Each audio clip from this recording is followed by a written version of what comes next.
Bom dia, já estamos ao vivo, novamente aqui com o gorrito, porque está bastante frio, mas é mesmo bastante frio, não há aqui nenhum exagero. E sem mais delongas, vamos à edição de hoje, edição do dia 28 de janeiro do ano da graça de 2020. O meu nome, como sabe, embora apesar deste disfarce, é Camilo Lourenço. Bem, período antes da ordem do dia, um bocadinho longo, até para começar por outra coisa que não está aí. Eu soube ontem que ali para os lados do Palácio de Belém, houve quem não tivesse gostado muito das críticas que eu proferi aqui, não só em semanas anteriores, mas ontem, sobre o envolvimento do nosso querido Presidente da República nesta história dos negócios. Ou seja, aquele envolvimento em negócios que envolvem empresas privadas.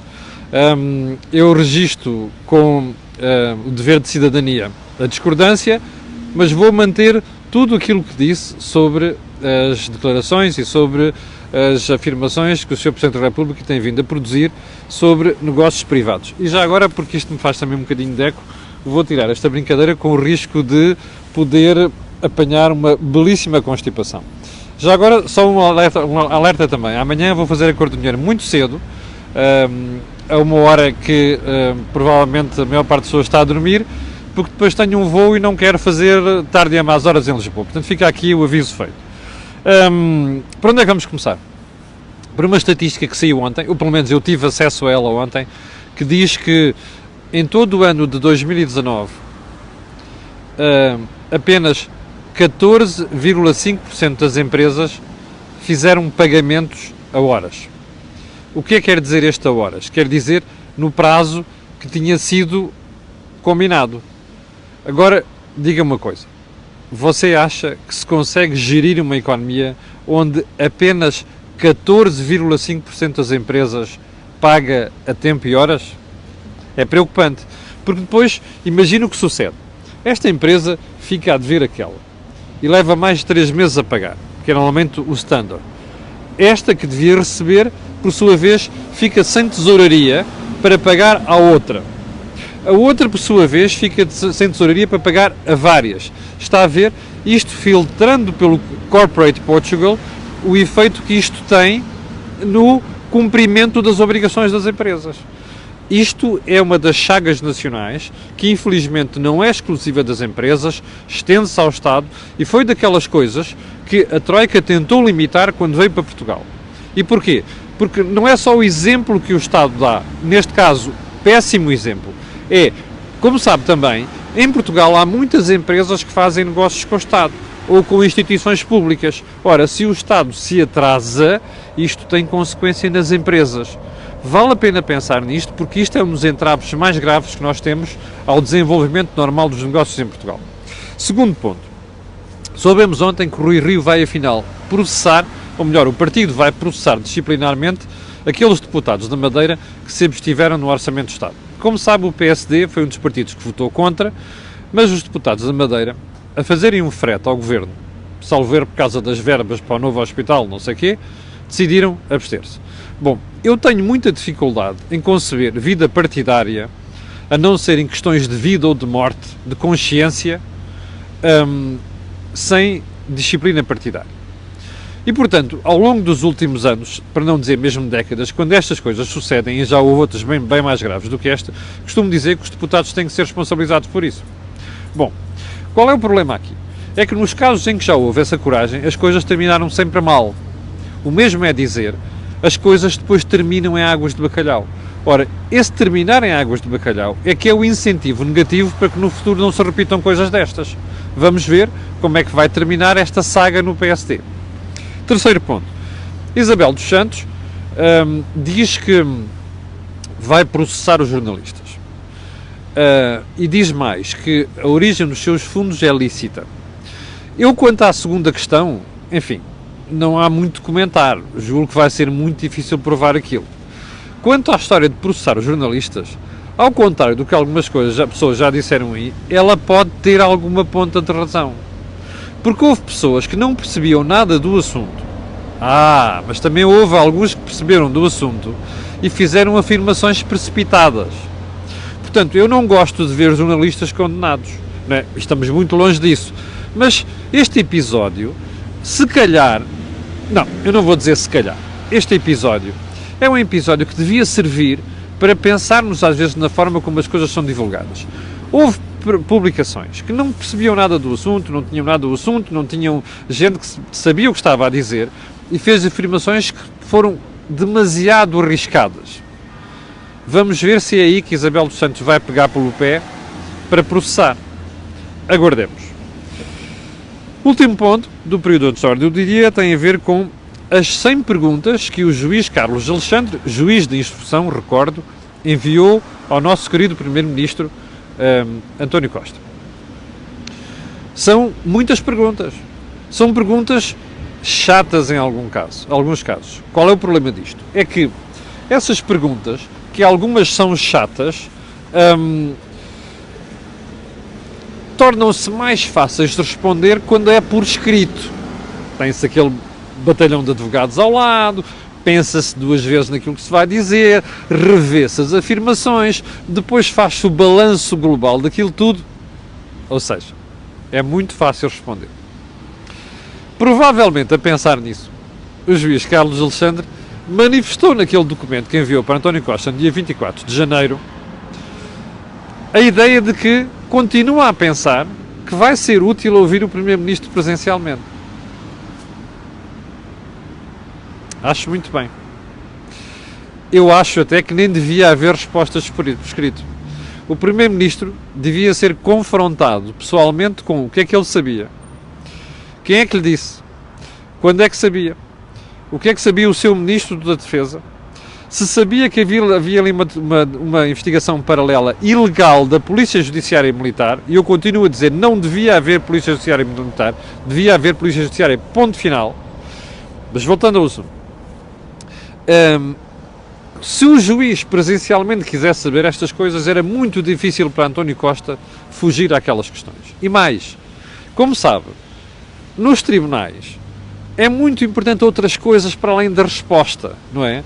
É o olhar, a mão, o body language, no fim de contas, não é? Isso diz muita coisa. Portanto, se o Primeiro-Ministro não der respostas satisfatórias, neste caso, e eu suspeito que não vai dar, porque eu sou daqueles que duvidam que ele não sabia nada. Vou repetir, eu estou no grupo dos que acham que ele sabia alguma coisa. Não tenho provas para dizer, mas tenho que dizer aquilo que eu penso, não é? Então, nessa altura, eu espero bem que ele seja chamado à presença do juiz Carlos Alexandre. Bom, vamos então à agenda de hoje, já com 8 minutos de período de ordem do dia.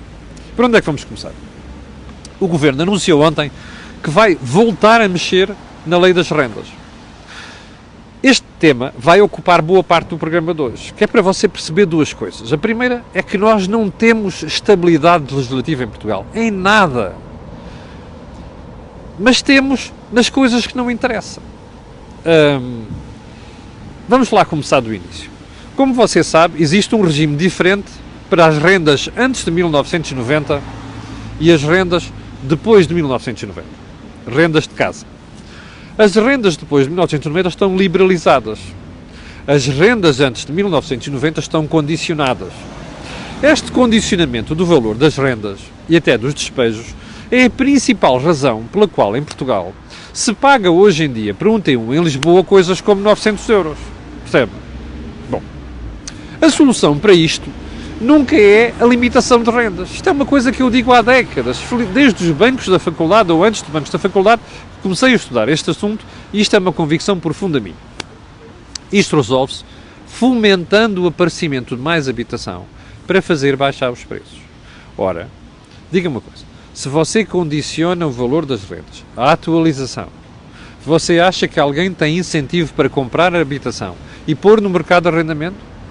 Níqueles. Bom, então agora vamos prosseguir na história. Isto é uma história, um excurso, é uma viagem pelo tempo, é uma timeline. 2012. A Troika chegou aqui em 2011 e fez um programa de ajustamento que era, se nós fizéssemos aquilo, meus amigos, éramos neste momento os países com mais crescimento económico na Europa. Não somos, porque não fizemos. E, pelo contrário, estamos a desfazer aquilo que fizemos, inclusive na habitação. Na habitação, o que é que a Troika fez? obrigou o Governo a liberalizar, ou melhor, a mexer na lei das rendas. O que é que o Governo fez? Disse assim, meus senhores, isto aqui há um período transitório de 5 anos. A partir desse período transitório, as pessoas passam para o novo regime de arrendamento urbano, ou seja, o pós-1990. Mas criou uma salvaguarda. Muito bem. Que foi? Todas aquelas pessoas que têm 65 anos ou mais, todas aquelas pessoas que têm uma deficiência de 60%, têm um período a partir do qual está protegido desta transição para o novo regime. Findo esse período, acabou.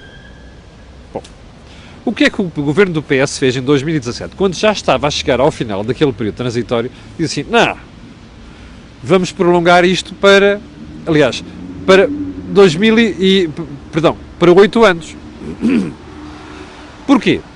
Porque aquelas limitações não eram apenas para quem tinha 65 anos ou 60% de incapacidade. Era para quem não tinha condições económicas. E quais eram essas condições económicas? Ou seja, vivia mal. Quais eram essas condições económicas? Eu vou recordar aqui, que é para não cometer qualquer erro nesta matéria. Bom, então era assim.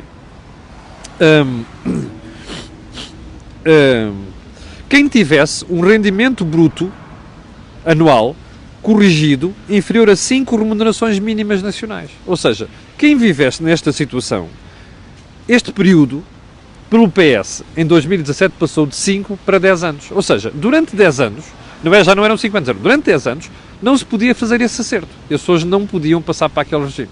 Bom, mas como se isto não bastasse à última hora, o PS decidiu fazer outra coisa. Decidiu incluir também aqui os jovens, neste grupo de pessoas que não tivessem condições económicas, para 8 anos. Bem, o problema é que esse período está agora a terminar.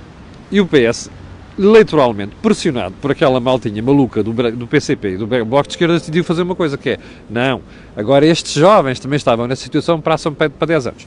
O que eu acho espantoso nisto é que a falta de senso. E porquê? Porque, repara uma coisa, imagine só que um período de transição se mantinha nos 10 anos para as pessoas com deficiência física de 60% e com 65 anos ou mais. Repara uma coisa, estas pessoas passam para um novo regime de arrendamento urbano. Ou seja, a renda fica mais livre. Mas o que é curioso aqui é que há mais um travão em cima disto, percebe? Havia outro travão. E qual é esse travão? E então é assim, a renda continuará a estar limitada, mesmo já depois de transitar. Porquê? Porque essa renda não pode ir além de 1/15 do valor patrimonial tributário do imóvel. Ou seja, havia a limitação dos 10 anos para as pessoas com 65% de 100% de incapacidade e 65 anos ou mais. Havia os 5 anos, depois passou para 8 para as pessoas com condições económicas difíceis, não é? Bom, agora, repara uma coisa. Mesmo que estas pessoas passassem para o novo regime de arrendamento, o que é que acontecia? Há sempre uma limitação. A renda nunca pode ser superior a 1/15 do valor patrimonial tributário do imóvel. São duas salvaguardas, percebe? Bom, e o que é que acontece? O Governo decide mexer nisto. Bem, isto tem dois problemas. Eu estou aqui num país onde não há problemas de rendas, percebe? E não há, ainda por mais, são países governados à esquerda há não sei quantos anos. Pá, e esta malta não tem estas pancadas do Bloco de Esquerda, do PCP e da ala esquerda do PS. Bom, estas limitações têm dois problemas, como eu disse no início desta conversa. A primeira é, você muda de lei como quem muda de camisa. Imagine você que em 2012 diz assim, epá, a lei mudou, a Troika obrigou estes gajos a pensarem duas vezes e a lei mudou. Portanto, o que é que eu vou fazer? Eu agora vou começar a investir, tenho aqui dinheiro. Vou começar a investir no arrendamento para colocar isto no mercado de arrendamento livre. Bom, você já arrendou as casas ou não arrendou as casas ou não sei o quê. E depois começa a pensar assim, espera aí, caramba, então estes tipos já estão a mudar a lei.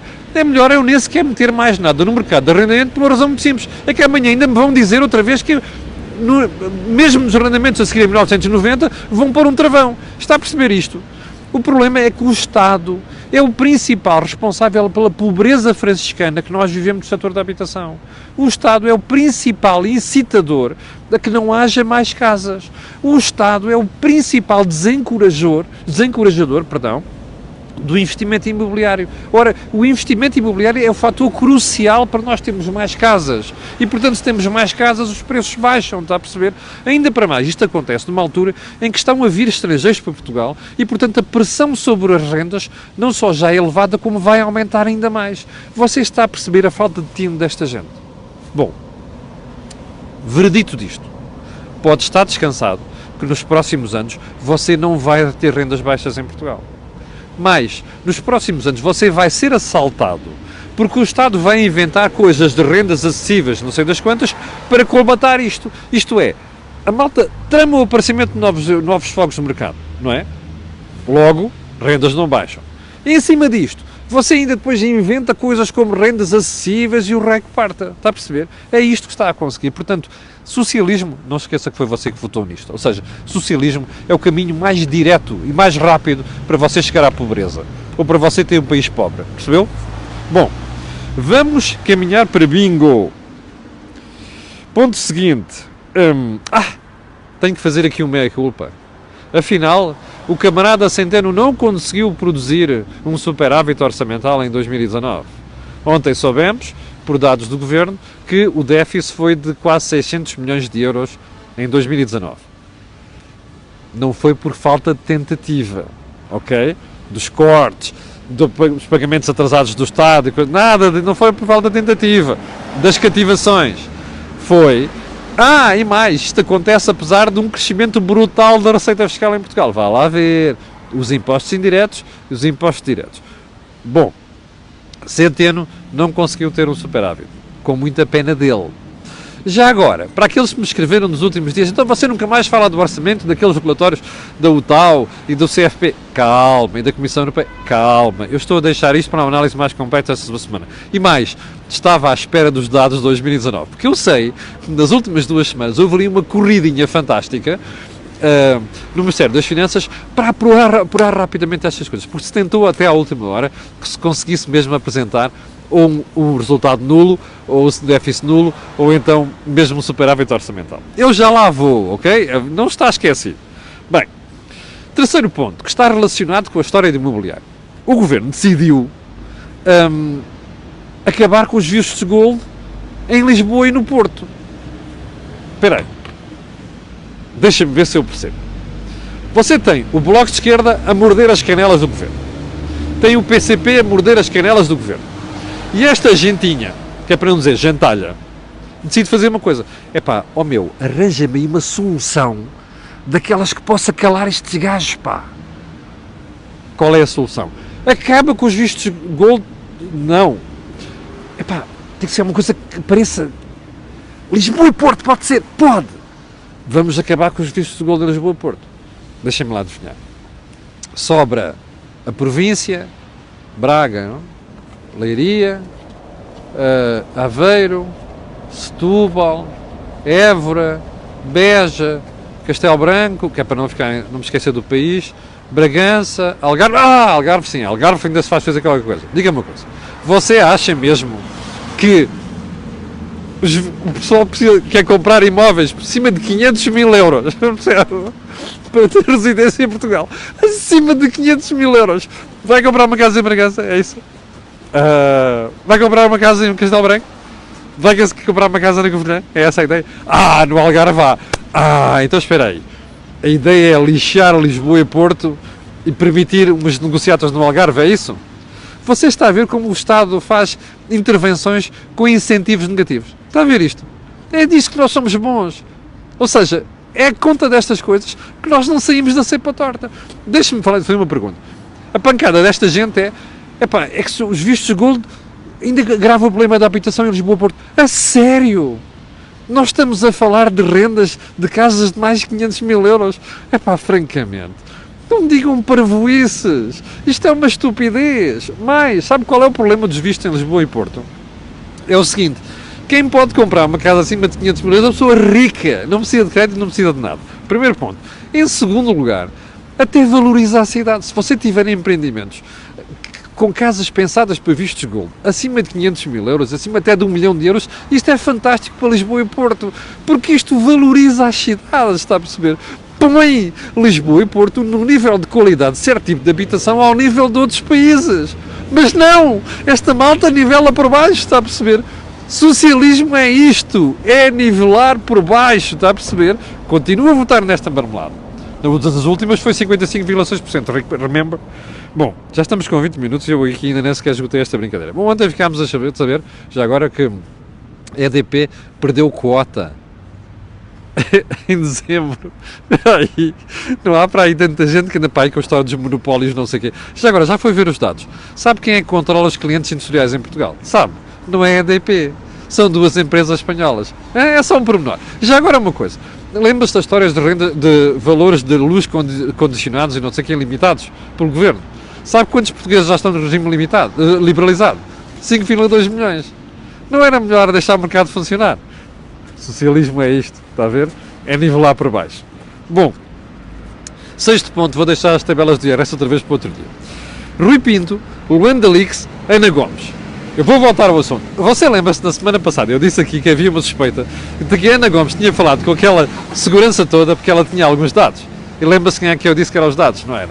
Do Rui Pinto, não foi? Bom, você teve a resposta. Ontem, o próprio Rui Pinto parece que veio reconhecer que o municiador de informação sobre o Luanda Leaks é Louis Meme. Pronto, está explicado. E sobre a história do obter provas ilegais e usar em tribunal, já sabe qual é a minha opinião. Mas eu ainda hei de voltar a este assunto um dia destes para explicar isto como deve ser. Bom, chegámos ao final do programa de hoje. 3.200 pessoas em direto. Eu quero agradecer a sua paciência. Vou dizer amanhã, vou fazer o programa muito cedo. Peço desculpa. Mas pronto, não, há poucas pessoas que vão poder ver em direto, mas outras vão poder ver isto, que já fica disponível na cloud. Quero agradecer a sua paciência e pedir-lhe aquilo que peço sempre. Colocar um gosto e fazer partilha nas redes sociais, porque aquilo que houve aqui não houve em mais sítio nenhum. Obrigado, com licença e até amanhã.